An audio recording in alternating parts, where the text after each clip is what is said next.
natti dawalinaan jedhe hunda jalaati amma silkiin koo tokko jiru teelee qofaan natti meseejii natti erga malee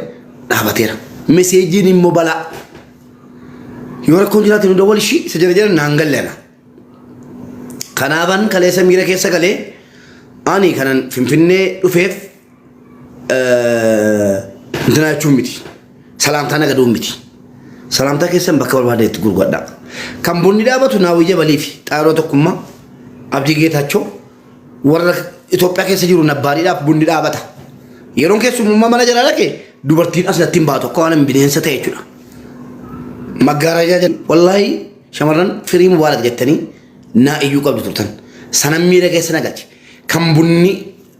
kan urgaa'u mana naawwiti kan urgaa'u mana xaayiroo tokkummaa kan urgaa'u mana abdii geetaachoo an maal salaamataan nagadee gurguramu kan isiin dawwaltee salaamu alaikum waalaikum naan hin jedhinaadha miira keessa galeen kaleessa jechuudha dhiifama sin gaafachuun dhufe miira keessa nagalchee wanni kun jechuudha hadha jee tokko guutuu finfinnee keessa akkasitti qorrinaa jeesennaan miira keessa galeetan shamarran durbummaa hin qabne narratti hin fuudhin jechuu haqan qabdu jedheen ture kanaaf shamarran koo kabajamtuu bareedduu koo dhiifama naa godhii sheexanan na waswaase egaa ilmi namaa sheexanni garan itti namatti galuun hin beekamu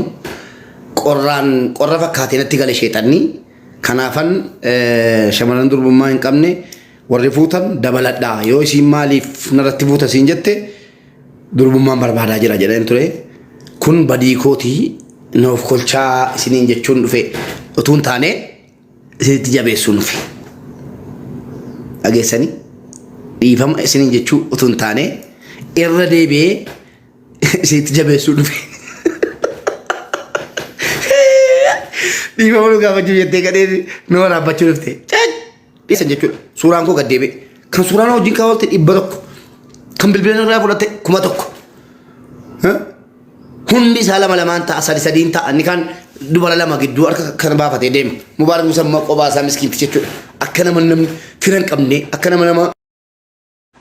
nama jabaadhu ishii qophaa taartaa minaaman jedhama nam tokko jechuudha hundisii lama faat walakka kaattee teessi an qophaa koo achi keessa taa'ee qophii Andu'aalam yaa rabbi narraa fiixi jedhee yeroo Andu'aalam dhufee ol galu waca keessa yeroo namni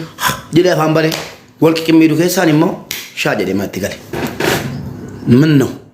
maa diina moo diina namni sagalee naa ta'u tokkitti dhabamuun